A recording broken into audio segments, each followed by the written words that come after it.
Hello friends, welcome to A2K kitchen. First time நம்ம video பார்க்குறீங்கன்னா subscribe பண்ணிக்கோங்க. இன்றைக்கி 2 ப்ரிப்பரேஷன் பிளான் என்னென்னு பார்க்கலாம்.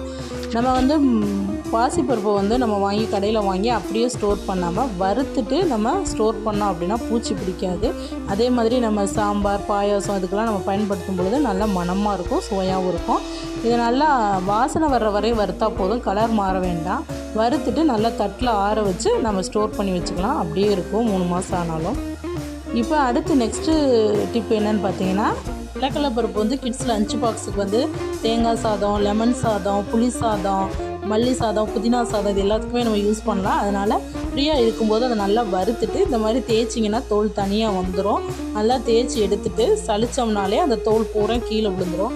இந்த மாதிரி தோல் எடுத்துகிட்டு நம்ம ஃப்ரீயாக இருக்கும்போது ஸ்டோர் பண்ணி வச்சோம்னா நமக்கு வேலை ஈஸியாக முடிஞ்சிடும். இந்த மாதிரி எல்லா தோலையும் எடுத்துகிட்டு ஏர்டைட் கண்டெய்னரில் நம்ம ஸ்டோர் பண்ணி வச்சுக்கலாம். இந்த மாதிரி டிப்ஸ் வேணும்னா A2Kவை சப்ஸ்கிரைப்